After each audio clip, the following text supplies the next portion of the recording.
tremenda forma de comenzar esta semana, ¿no? Comenzando con nuevas denuncias, nuevos testigos, nuevos colaboradores eficaces que señalan que el presidente de la República, Martín Vizcarra, recibió coimas cuando era gobernador regional de Moquegua. En este caso, lo que publica ayer el diario El Comercio, el diario La República, es sumamente preocupante, particularmente preocupante, porque uno de los colaboradores eficaces sería un exministro, el expresidente Pedro Pablo Kuczynski. El diario La República señala en el informe publicado el día domingo que se trataría del exministro de Agricultura Manuel Hernández, José Manuel Hernández, un hombre que es cercano y que conoce muy bien al actual presidente Martín Vizcarra. Han salido ya el presidente de la República a negarlo todo, a decir que esto es totalmente falso y nuevamente empujando este argumento de que hay intereses, hay poderes económicos y poderes políticos que buscan desestabilizarlo, que buscan sacarlo de la presidencia de la República con el objetivo de postergar las elecciones de abril del próximo año. Una situación bastante complicada. En medio de todo esto hay aparentemente una pugna interna en el Ministerio Público. ¿Quién va a ser el encargado de investigar al presidente de la República? ¿El equipo especial Lavallato o el fiscal Chirre? Vamos a verlo, vamos a analizarlo. Quiero dar la bienvenida a mis dos primeros invitados, los excongresistas, los congresistas del Parlamento disuelto, justamente el congresista Richard Arce y el congresista Juan Cheput, a quienes les agradezco por acompañarnos esta noche. Y más adelante también conversaremos con el actual congresista, el vocero de Alianza para el Progreso, el congresista Meléndez. Pero primero el análisis respectivo, congresistas. Vamos en términos generales. ¿Qué impacto está teniendo esta nueva crisis política? No sé si ya podemos hablar de una nueva crisis política en medio de una crisis sanitaria, en medio de una crisis económica. Con el excongresista Cheput. Muy buenas noches, Omar. Un saludo también para Richard. Mira, yo creo que no es una nueva crisis. La crisis continúa. Y esto se anticipó desde el momento en el cual se frustró la primera vacancia, que la situación del presidente iba a ser una situación vulnerable, en la cual las posibilidades de que surjan nuevas acusaciones, esta vez por los casos del Club de la Construcción, estaban a la vista. Por lo tanto, estamos viendo una situación de continuidad de la crisis. Y esto es por una sencilla razón. El presidente de la República no entiende que hay elementos que lo complican directamente con asuntos de corrupción que vienen de su gestión en Moquegua. Y el asunto no pasa por si va a haber una vacancia o no. El asunto pasa porque el presidente de la República tiene que entender que él en sí mismo ya es un valor deteriorado, que es un factor que lamentablemente afecta la buena marcha de la presidencia de la República y que en estos momentos inclusive está generando que tenga un gabinete inmovilizado. En su sano juicio no va a haber ni un solo ministro que pretenda hacer algo que valga la pena en los meses que quedan, teniendo a un presidente en la situación en la cual está Martín Vizcarra. Por lo tanto, creo yo que no es una nueva ola, no es una nueva crisis, sino que la crisis continúa por lo que está protagonizando el presidente Vizcarra. Ahora, ¿se debería llegar al punto de promover una nueva moción de vacancia? Ya lo está promoviendo UPP. El congresista Vega decía que tenían 21 de las 26 firmas que se necesitan para presentar esta moción. ¿O deberíamos dejar que las investigaciones continúen en el Ministerio Público y, bueno, llegar al final pues, de este gobierno hasta julio del 2021? Señor Arce, ¿cómo está? Ante todo, buenas noches, Omar. Muchas gracias por la oportunidad que me permites. En principio, yo quisiera expresar la preocupación respecto a la situación del país. Estamos en una situación bastante delicada, saliendo de una crisis humanitaria, porque se ha reducido en parte el grado de incidencia de los infectados por el COVID-19, pero el impacto económico es real. La gente está en las calles buscando una oportunidad, han perdido su trabajo, están tratando de generarse ingresos para sobrevivir. Y en ese escenario, lamentablemente, una vez más, la política es la agenda del día, pero no para promover políticas públicas, sino denuncias de presuntos actos de corrupción que involucran al propio presidente. Entonces, lo primero, expresar la profunda preocupación que se está viviendo en el país en esta situación de zozobra a consecuencia de estas denuncias que involucran al presidente Vizcarra. Pero también seamos objetivos. Es notorio que hay una necesidad de la clase política, y lo digo por el Congreso, en esta pretensión de promover nuevamente una vacancia. El objetivo es que el presidente Vizcarra va a responder a la justicia a partir del 28 de julio del 2021, porque está con la protección constitucional de ser el mandatario de la nación. Tiene una especie de inmunidad, no se le puede investigar mientras esté en el cargo. La Fiscalía puede continuar con las indagaciones, puede continuar recopilando información, y qué interesante que esté apareciendo colaboradores eficaces. Y el 28 de julio, evidentemente, la Fiscalía solicitará las medidas restrictivas de la libertad, como evitar que el presidente salga del país para que responda a la justicia. La situación es compleja, pero seamos responsables como políticos, y la exhortación sería a toda la clase política para que con responsabilidad evalúen y ponderen esta situación extrema en la que estamos viviendo. Nuestra economía, que en un momento era boyante, que se tenía mucha expectativa a nivel de Latinoamérica, es la que más se ha contraído, la que ha tenido una mayor caída en el PBI en el último mes. Se habla de más de 30 puntos porcentuales. Entonces, es una situación muy delicada. Frente a esto, la responsabilidad tiene que estar por delante. Ojo, eso no le exime de la responsabilidad al presidente Vizcarra. El hecho que otros presidentes estén involucrados en actos de corrupción no le van a eximir de la responsabilidad que tiene frente a unas denuncias muy concretas que lo involucran en su gestión de gobernador regional. Pero entendamos que también tenemos otro escenario coyuntural, como son las elecciones. Estamos a muy pocos meses de las elecciones, que es en abril, que tiene que llevarse a cabo para que haya una sucesión democrática. Y es el 28 de julio que el presidente va a tener que dejar el cargo y evidentemente responder a la justicia. Yo partiría por ese aspecto, porque es determinante garantizar un status quo que permita desarrollar un proceso electoral y sobre todo recuperar nuestra economía y hacer contención frente de repente a una segunda ola de embate que tenga el COVID-19. Y justo ahí le dejo la palabra al excongresista Cheput, ¿no? La vacancia, una nueva moción de vacancia contra el presidente Martín Vizcarra, ¿sería una alternativa viable, pensando en el país sobre todo? No, Omar. Yo pienso, en primer lugar, que el presidente es el gran responsable de toda esta situación. Eso es indudable. No solamente por su pasado, sino por la forma como está respondiendo ante esta crisis. El presidente no tiene por qué estar paseándose por los medios tratando de justificar una acción que en estos momentos está en vías de investigación. El presidente no tiene por qué estar en tantas contradicciones generando esta zozobra a nivel nacional. El presidente no tiene que desviar su tiempo importante de la pandemia o la crisis económica a tratar de justificar su comportamiento. Eso ya lo convierte en una persona, como te decía hace un rato, vulnerable. La posición que yo planteo es que el presidente debe continuar en su cargo. Él ya es un cadáver político. Es una persona que deambula por Palacio con la mirada perdida. Basta con verlo en los sets de televisión. Lo que hay que hacer es poner un gabinete de primer nivel.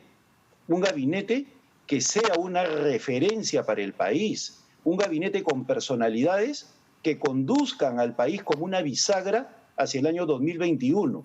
Porque el actual gabinete en sí mismo es un símbolo de corrupción. Parece que tenemos algunos... El ministro Lozada... Ahí está, ahora sí. Teníamos algunos detalles de conexión, señor Cheput, pero ya lo escuchamos perfectamente y le hago una repregunta sobre ese tema, pero importante. ¿Quién no quisiera tener un gabinete de lujo? El tema es cuán fácil podría ser conformar un gabinete en las actuales circunstancias. Bueno, es que el presidente tiene que entender de que él ya no está en condiciones de poder conducir al país con el actual gabinete. Esta crisis va a continuar, van a seguir saliendo nuevos elementos que lo van a cuestionar. Por eso la necesidad de un gabinete de transición para que conduzca el próximo proceso electoral y obviamente le genere tranquilidad a la población. En estos momentos en el propio gabinete está el ministro Lozada y el ministro Extremadoiro, que son del cogollo moqueguano y que también tienen acusaciones de corrupción. Y el presidente no va a estar tranquilo ni va a tener toda la concentración del caso para enfrentarse a la pandemia, a la crisis económica, sabiendo que sobre él pende la posibilidad de una condena a la cárcel. Y por otro lado, la Constitución tiene figuras que es necesario evaluar. Ayer conversaba con Jorge del Castillo, por ejemplo, y con otros amigos, con Antero Flores, sobre la necesidad de evaluar figuras como la de la suspensión del presidente, por ejemplo, o de lo contrario, un nuevo gabinete. La Constitución es rica en fórmulas. ¿Existe Pero esa en estos figura? momentos- ¿Existe la figura de la suspensión del presidente de la República? Se lo pregunto ahora al congresista Arce para poder ir conociendo sus opiniones. ¿Qué opina de esta propuesta del ex congresista Cheput? Perdón. Objetivamente lo que tiene que hacer el presidente es continuar gobernando. Hay un cuestionamiento real, o sea, pero buscar una alternativa para seguir desacreditando la responsabilidad que tiene con el país, lo único que va a hacer es poner en una mayor crisis al país. Recordemos y ubiquémonos en contexto. Estamos en un proceso electoral y donde ya se están empezando a calentar el ambiente electoral, y eso significa discursos altisonantes, significa inclusive demagogia. Ya lo hemos visto en el Congreso. Es un Congreso totalmente irresponsable, porque si bien es cierto, genera cierta expectativa. Si el día de hoy, por ejemplo, alguien lanza una propuesta de incrementar el sueldo a todos los trabajadores en un 20-30%, todo el mundo va a aplaudir. Pero ¿dónde está la responsabilidad fiscal de esas autoridades? ¿Dónde está la responsabilidad presupuestaria que genera un desequilibrio? Entonces, súmale a esta situación crítica, caótica en el tema económico, a esta coyuntura política donde está involucrado el propio presidente en presuntas denuncias de corrupción, genera un ambiente de mucho más encrispamiento, de mucho más exposición del país. Y lo que necesitamos más bien es una unidad nacional para poder reconstruir el país. Claro, pero ¿cree que las palabras del presidente de la República, señor Arce, cuando intenta defenderse de estas acusaciones, él incluso el día de hoy, en una entrevista con Rosa María Palacios, dice que fue Acción Popular y Alianza para el Progreso los que pidieron postergar las elecciones, sugiriendo pues que ellos estarían detrás de este intento de desestabilizar al país? ¿Es la mejor defensa la que hace el presidente? No, porque la mejor defensa sería, evidentemente, aclarar las serias acusaciones que tiene y no entrar en los famosos circunloquios de cada una de sus versiones que él da, que se desdice inclusive en algún momento. Lo que ha hecho es generar más duda que certeza sobre los argumentos que él ha estado respondiendo a la prensa y una sobreexposición. Él es el presidente de la República. Tenemos que ser muy respetuosos de la investidura del presidente de la República. Y el periodismo evidentemente lo que busca es información, pero el propio presidente está exponiendo la imagen del presidente de la República, de la personificación de la nación que representa. Y en una circunstancia de esta naturaleza, evidentemente, seguir con dimes y diretes, porque para mí es eso, porque hace ya varias entrevistas mencionaba que habían algunos partidos, personas que lideran esos partidos que le habían llegado a conversar con él solicitándole la continuidad de un periodo que sería totalmente ilegal, inconstitucional. Entonces eso ya debió haberse cerrado en su momento.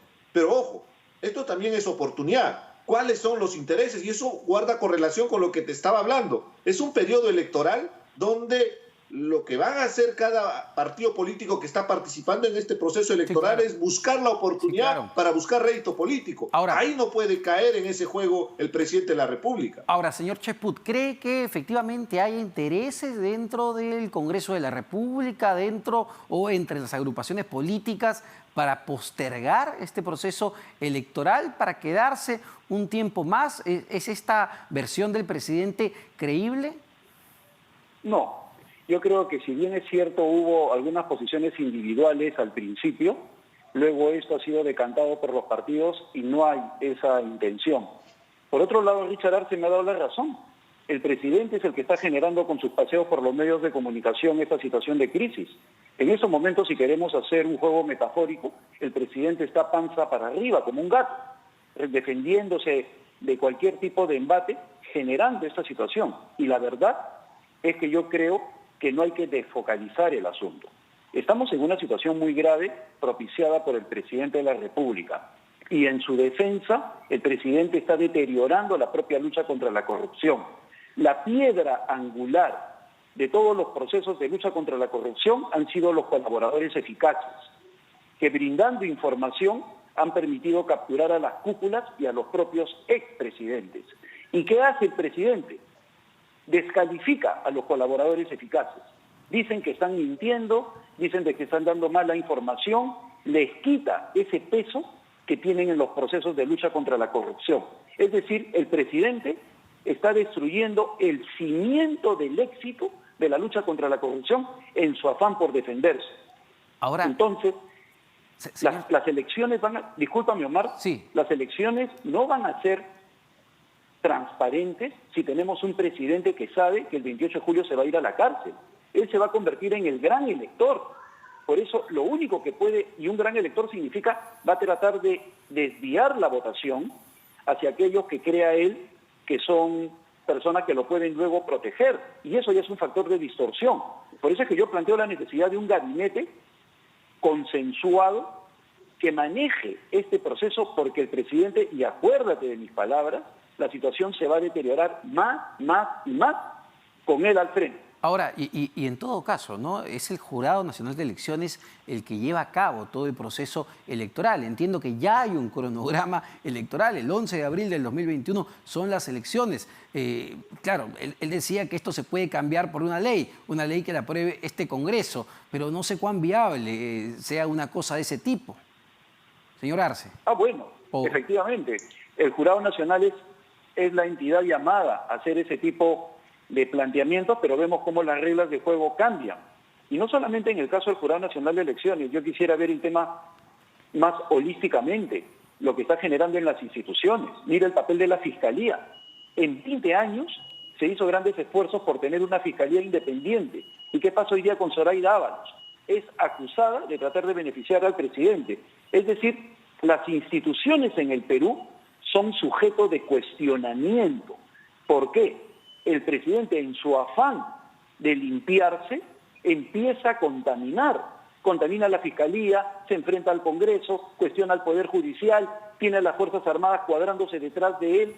Las Fuerzas Armadas, que recuperaron su prestigio después de haberse puesto a las órdenes de Vladimiro Montesinos, hoy de nuevo están alineadas con el poder de turno en lugar de mantenerse distantes. Ya que menciona a la fiscal de la Nación, señora Arce, ¿cree que hay o que esto está generando una nueva pugna dentro del Ministerio Público? Vimos el comunicado que salió el viernes por la noche de la fiscal de la Nación. Hoy el fiscal coordinador del equipo especial Lavallato, el fiscal Vela, dijo que es el equipo especial el que tiene competencia para investigar al presidente. Sin embargo, el fiscal Chirre había ya agarrado el caso. ¿Qué está pasando? ¿Esto también está generando un terremoto, un temblor, aunque sea en el Ministerio Público? No creo, al contrario, yo pienso que el Ministerio Público está actuando con bastante ponderación, como corresponde. Recuerda bien que son varias denuncias. Se habla del hospital, se habla de un tema de un sistema de irrigación, se habla de posibles denuncias en otras obras que haya tenido el presidente Vizcarra, y cada uno debe tener su respectiva carpeta fiscal en su investigación que se está desarrollando. Algunas están inclusive en fase preparatoria o en fase preliminar, entonces todavía ni siquiera se tiene la carpeta fiscal. Con objetividad, dejemos trabajar, no generalicemos este problema que tiene el presidente de la República. Se entiende por la importancia del rol de la primera magistratura del Estado, que es la Presidencia de la República, pero objetivamente está funcionando las otras entidades del Estado. Entonces, seamos responsables. El presidente de la República tendrá que responder a la justicia. Pero en este momento, lo que tenemos que hacer responsablemente los políticos y los que están más en función es tratar de facilitar que el proceso electoral, por ejemplo, cumpla los plazos establecidos que ya están designados en un cronograma electoral.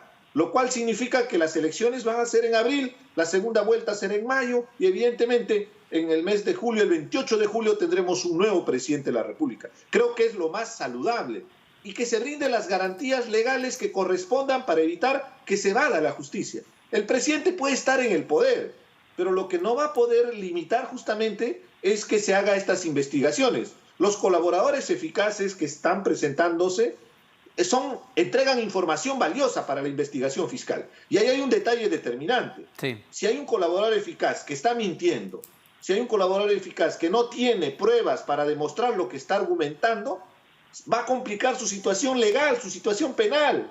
Entonces, eso hace que tenga herramientas el Ministerio Público para desarrollar una investigación contra el presidente Vizcarra. Y ese es un punto clave, ya que lo trae a colación, porque lo que hemos conocido el día de ayer, además de que hay nuevos colaboradores eficaces que se indican al presidente de la República, es que uno de ellos fue exministro del gobierno del expresidente Pedro Pablo Kuczynski. el diario La República señala que fue el señor José Manuel Hernández, exministro de Agricultura. Señor Cheput, usted que participó en la campaña justamente de Peruanos por el Cambio, ¿conoce al señor Hernández? ¿Quién es el señor Hernández? ¿Qué relación tenía con el entonces candidato a la vicepresidencia Martín Vizcarra? Mira, yo tengo la suerte, y digo la suerte porque es un caballero, de conocer a José Manuel Hernández desde hace mucho tiempo. Es un destacado profesional, es amigo de Martín Vizcarra desde hace muchos años, y yo pienso que ha sido utilizado por el presidente de la República traicionando su amistad. Así de claro. ¿Por qué? Porque hoy día lo he escuchado al presidente de la República negando haberlo conocido a José Manuel Hernández. Yo no lo conozco, dice, ¿no? No es mi amigo, negando una amistad de años, lo cual demuestra el perfil psicológico de Martín Vizcarra. Y por otro lado, él cree que nos hemos olvidado que fue José Manuel Hernández el que lo sugirió para formar parte de la plancha con Pedro Pablo Kuczynski, quien lo presentó. Entonces, cuando presiona, como dicen las informaciones, a José Manuel Hernández para que forme una reunión con otro prestigioso ingeniero como el ingeniero Castillo, nos estamos olvidando de un hecho fundamental. ¿Quién es el que pide? ¿Quién es el que solicita? ¿Quién es el elemento corruptor, según los colaboradores eficaces? Martín Vizcarra. Entonces, acá lo que estamos viendo es la utilización de contactos y de amistades para lograr un propósito perverso. Y eso no se puede permitir en quien tiene la más alta magistratura del país. Entonces, en buena hora que se investigue y en buena hora que no esté haciendo cambios de último momento la fiscal. Porque la fiscal Zoraida Ábalos tiene que entender que en algún momento ella va a tener que rendir cuenta de sus actos. Y en esos momentos, quitarle el caso a un fiscal que ya generó confianza para conseguir información con un grupo de colaboradores eficaces, para dárselo a otro, es entorpecer el proceso. Entonces, eso, en una circunstancia como esta, no se puede permitir. Ahora, ¿usted cree que esto entorpezca realmente o que la fiscal de la Nación con este acto está entorpeciendo el proceso de investigación? Sin ninguna duda. Creo. Hay que hablar claro en esos momentos. Sin ninguna duda lo está entorpeciendo. Y es un error que comete doña Zoraida Ábalos. La señora Zoraida Ábalos, que piensa en su prestigio, en su trayectoria y en su futuro. Que no se someta a las presiones del presidente de la República para derivar un caso de ese sentido, porque el poder es pendular. Y el poder que tiene en estos momentos el presidente para distorsionar las instituciones del Estado es algo que, como el yogur, tiene fecha de vencimiento. Así que, por lo tanto, que ella se apegue a los principios jurídicos, institucionales y constitucionales para que haga las cosas según derecho y no según el capricho del presidente. Ahora, y para terminar, señor Arce, ¿cree que, digamos, cuando llegue a julio del 2021 vamos a ver otra solicitud de prisión preventiva para otro presidente de la República? ¿Estamos en ese punto? ¿Es tan complejo el caso que se está exponiendo en este momento? Es un escenario posible y lamentablemente mostraría una vez más la miseria de la clase política, porque todos los presidentes vivos tienen medidas restrictivas de su libertad y están con procesos serios. Algunos inclusive ya han sido sentenciados. Pero yo discrepo abiertamente con el señor Cheput respecto al cuestionamiento al Ministerio Público. Pienso que está haciendo su trabajo y dejémosle que sigan desarrollando su labor, porque el tema es bastante complejo. Es una papa caliente, disculpando el término, en el objetivo de que tienen que investigar al que está actualmente en el cargo, como es el presidente de la República. Y dejemos de lado cualquier tipo de revanchismo político, porque acá hay varios detalles. Y te comento, el día que asumió Vizcarra, yo estaba sentado en mi curul, y en el lugar donde estaban sentados las personas allegadas, los familiares de Vizcarra, habían dos personas que me causan mucha sorpresa y ahora voy atando cabos. Uno de ellos era José Vega y el otro era el señor Hernández. Entonces, si tenía ese nivel de acercamiento, porque esa es la ventaja, estaba yo sentado en mi curul, al frente en el segundo piso, en el lugar donde estaban los familiares, inclusive el señor Hernández estaba con su hija, una ex Miss Perú, estaba su hija, estaba el señor Hernández y estaba José Vega. se entiende que eran allegados a Vizcarra. Es decir, Entonces, perdóname, me yo parece estoy muy viendo, importante lo que está diciendo. El propio presidente de la República invitó, para, digamos, un evento tan importante como ese, asumir el cargo de presidente, invitó al señor José Manuel Hernández, quien ahora sería, según el diario La República, uno de los colaboradores eficaces que dicen que él recibió sobornos, y el actual congresista que promueve justamente la vacancia, el señor José Vega, de UPP. por supuesto, por eso es que estoy expresando esta hipótesis de la posibilidad también del revanchismo político. Seamos objetivos y transparentes, vamos a luchar contra la corrupción y tenemos que ser frontales, pero también no aprovechemos esta coyuntura para desacreditar o descalificar al adversario político, buscando rédito personal o rédito político. Hay que tener mucho cuidado con ese tipo de posiciones. Y se ha visto en el Congreso, porque, ojo, si hay un detalle determinante es que si Vizcarra sale, va a entrar Merino de Lama, y Merino de Lama está altamente cuestionado. Y si no entra Merino de Lama, entra cualquiera de los miembros de la mesa directiva que también están cuestionados con denuncias bastante serias. Creo que el señor Cheput tiene una réplica para ir terminando, por favor. Claro, el oficialismo que representa a Richard Arce no tiene argumentos. Cometer la bajeza de decir de que porque va con su hija José Manuel Hernández ya es una persona ligada a Vizcarra no es así, pues. La bancada de Peruanos por el Cambio invitó a José Manuel Hernández porque es una persona muy allegada a nosotros. Eso demuestra la falta de argumentos del señor Arce. Pero lo que sí es cierto es que ahí estaba el señor José Vega invitado del señor Vizcarra, que se había reunido con Héctor Becerril, con Antonio Tamayo y con otras personas, negándole al pueblo peruano su cercanía a los cuellos blancos. Entonces, ese es el nivel de doble estándar del presidente Vizcarra. Ese es el nivel que estamos enfrentando en estos momentos y ese es el drama que atraviesa el Perú. Muchas gracias, Omar. Una última pregunta, totalmente cerrada ya, porque nos gana el tiempo, para ambos. Respuesta sí o no. Si ustedes se fuesen congresistas en este momento y les presentan la moción de vacancia para el presidente de la República, después de todo lo que hemos conocido, escuchado y leído, ¿la firmarían, señor Arce? Pensando en el país, yo no lo firmaría. Y no es porque respalde a Vizcarra. Y lo más objetivo es que hasta el día de hoy no hemos asumido ninguna responsabilidad, supuestamente, por mantener una posición de defensa del Estado de Derecho. No la firmaría, entonces. Sobre todo de la estabilidad política. No la firmaría. Señor Cheput.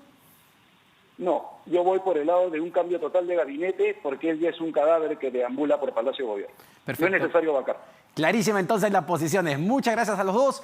Nos vamos a una pausa. Nos vamos a una pausa en las 5 y las 7. No se vayan. Viene el congresista de Alianza para el Progreso, Fernando Meléndez, para conocer las decisiones que pueda tomar la bancada de APP en el Parlamento. Venimos con eso.